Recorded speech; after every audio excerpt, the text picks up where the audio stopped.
Times. കഴിഞ്ഞ ദിവസത്തെ നഷ്ടത്തിലുള്ള വ്യാപാരത്തിന് ശേഷം പ്രതീക്ഷയോടെ നിക്ഷേപകർ. നഷ്ടം തുടർക്കഥയാവില്ലെന്ന് വിദഗ്ധർ. ഇന്ത്യയിലെയും യുഎസിലെയും ചില്ലറ വിലക്കയറ്റ നിരക്കുകൾ ഉറ്റുനോക്കി നിക്ഷേപകർ. രാജ്യാന്തര വിപണിയിൽ സ്വർണ്ണ വിലക്കയറ്റം തുടരുന്നു. ക്രൂഡ് വിലയിൽ നേരിയ വർധന. കുതിപ്പ് തുടർന്ന് ക്രിപ്റ്റോ കറൻസികൾ.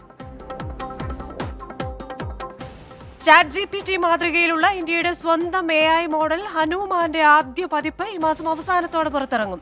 നിരവധി ഇന്ത്യൻ ഭാഷകളിൽ ടെക്സ്റ്റും സ്പീച്ചും സൃഷ്ടിക്കാൻ കഴിയുമെന്ന മുംബൈ IIT. ഇന്ത്യയ്ക്കായി ജനറേറ്റീവ് AI ശേഷികൾ വികസിപ്പിക്കുക, ഭാരതീയ ഭാഷാ സാംസ്കാരിക പൈതൃകം നവീകരിക്കുക, രാജ്യത്തെ AI ആവശ്യം നിറവേറ്റുക എന്നിവ ലക്ഷ്യങ്ങളെന്ന് IIT പ്രതിനിധികൾ. യുദ്ധക്കപ്പലുകളിൽ ഉപയോഗിക്കുന്ന കമ്മ്യൂണിക്കേഷൻ ആന്റിനകൾ ഇന്ത്യയിലേക്ക് കയറ്റുമതി ചെയ്യാനൊരുങ്ങി ജപ്പാൻ. നോറ 50 ആന്റിനകൾ ഇന്ത്യക്ക് വിൽക്കാനുള്ള സാധ്യതകൾ പരിശോധിച്ചു ജപ്പാൻ. മിസൈലുകളും ഡ്രോണുകളും കണ്ടെത്താനും സുരക്ഷ ശക്തമാക്കാനും ആന്റിനകൾ സഹായിക്കുമെന്ന് വിലയിരുത്തൽ. നീക്കം വിദേശകാര്യമന്ത്രി S ജയശങ്കറിന്റെ ടോക്കിയോ സന്ദർശനത്തിലെ ചർച്ചകളെ തുടർന്ന്. പശ്ചിമേഷ്യൻ രാജ്യങ്ങളുമായി സാങ്കേതിക, ഖനന, ഊർജ്ജ മേഖലകളിൽ സാന്നിധ്യം വിപുലപ്പെടുത്താൻ ചൈനയുമായി ടെക് മേഖലയിൽ പങ്കാളിത്തം വർദ്ധിപ്പിക്കാൻ കുവൈത്ത്. ടെലികോം ഓപ്പറേറ്റേഴ്സുമായി സഹകരിച്ച് ഖനന, ബഹിരാകാശ ഗതാഗത മേഖലയിൽ സഹായ വാഗ്ദാനവുമായി ചൈന. ചൈനീസ് നീക്കം ഇന്ത്യയുമായി മികച്ച ബന്ധമുള്ള രാജ്യങ്ങളിൽ വ്യാവസായിക സാന്നിധ്യം ശക്തമാക്കാൻ. കഴിഞ്ഞ 5 വർഷത്തിൽ മികച്ച 100 കമ്പനി ബോർഡുകളിലെ സ്ത്രീകളുടെ എണ്ണം ഉയർന്നതായി റിപ്പോർട്ട്. 100 കമ്പനികളിലെ മൊത്തം ഡയറക്ടർമാരിലെ സ്ത്രീ സാന്നിധ്യം 19% ഉയർന്നു. 2023 മാർച്ച് വരെ സ്വതന്ത്ര വനിതാ ഡയറക്ടർമാരുടെ എണ്ണത്തിലും വർധന.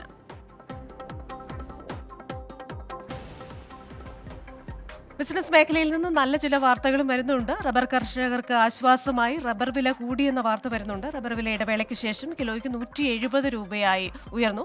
ഇത് രാജ്യാന്തര തലത്തിൽ ഉൽപ്പാദനം കുറഞ്ഞതും ഡിമാൻഡ് കൂടിയതുമാണ് ഇതിന് കാരണമായത്. അതേപോലെ തന്നെ ക്രൂഡ് ഓയിൽ വില കൂടിയത് റബ്ബറിന്റെ ഒരു ഉപോൽപ്പന്നമായ സിന്തറ്റിക് റബ്ബറിന്റെ വില കൂട്ടിയിട്ടുണ്ട്. മൊത്തത്തിൽ റബ്ബർ കർഷകർക്ക് ഒരു ആശ്വാസം ലഭിക്കുന്ന വാർത്തയാണ്. ഇനി ഇന്ന് ഓഹരി വിപണിയിലെ മാറ്റങ്ങളിലേക്ക് വന്നു കഴിഞ്ഞാൽ ഇന്ന് നേരിയ നേട്ടത്തിലാണ് ഓഹരി വിപണി വ്യാപാരം തുടങ്ങിയിരിക്കുന്നത്. കഴിഞ്ഞ ദിവസം നഷ്ടമൊക്കെ കവർ ചെയ്ത് ഇന്ന് നേട്ടത്തിലായിരിക്കുമെന്ന സൂചന തന്നെയാണ് ഗിഫ്റ്റ് നിഫ്റ്റിയിലെ ആദ്യ തുടക്കം സൂചിപ്പിക്കുന്നത്. ഇന്ന് ദേശീയ ഓഹരി വിപണി 95 പോയിന്റ് ഉയർന്ന് 24,427 വ്യാപാരം നടക്കുന്നത്. ബാങ്ക്, ഫൈനാൻഷ്യൽ സർവീസസ് ഓഹരികളും വളരെ മികച്ച നിലയിലാണ് ഇന്ന് പെർഫോം ചെയ്യുന്നത്.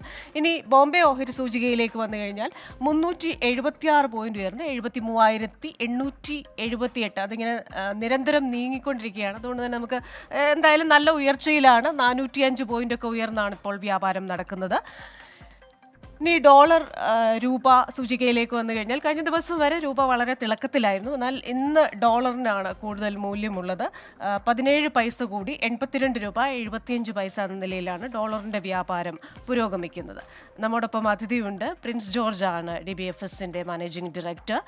Shri Prince George, very good morning. എന്തായാലും ഇന്ന് ഓഹരി വിപണിയിൽ നല്ല ഒരു നീക്കമാണ് കാണുന്നത്. അതേപോലെ തന്നെ പക്ഷേ JP മോർഗന്റെ ഒരു റിപ്പോർട്ടൊക്കെ വരുമ്പോൾ US ഓഹരി വിപണിയുടെ തിളക്കം കുറഞ്ഞു എന്ന രീതിയിലൊക്കെ അവർ പറയുന്നുണ്ട്. മാത്രമല്ല ചില്ലറ വിലക്കയറ്റം ഇന്ത്യയിലെയും അമേരിക്കയിലെയും വരാനിരിക്കുന്നു. അപ്പോൾ ഈ വിലക്കയറ്റം ഇങ്ങനെ പോയി കഴിഞ്ഞാൽ അത് വിപണിയെ എങ്ങനെ ബാധിക്കും?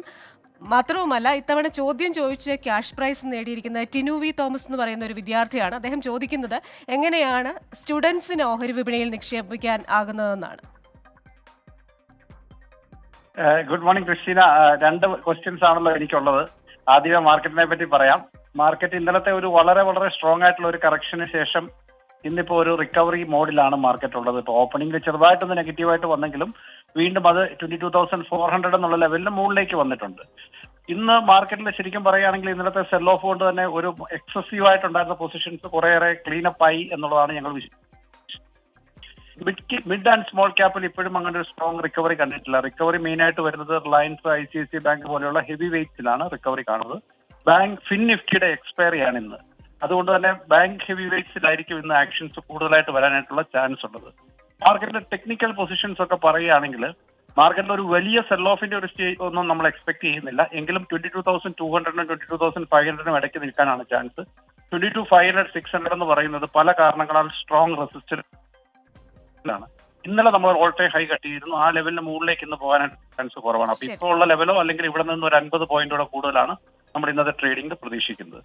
ശരി, thank you Shri Prince George. നമുക്ക് സമയപരിമിതിയുണ്ട്. നമുക്ക് ഈ ടിനുവി തോമസിന്റെ ചോദ്യത്തിന് ഉത്തരവും ഉച്ചയ്ക്കുള്ള മാർക്കറ്റ് വ്യൂവിൽ നൽകാം. മാർക്കറ്റ് വ്യൂ പൂർണ്ണമാകുന്നു. ഇനിയൊരു ഇടവേളയാണ്.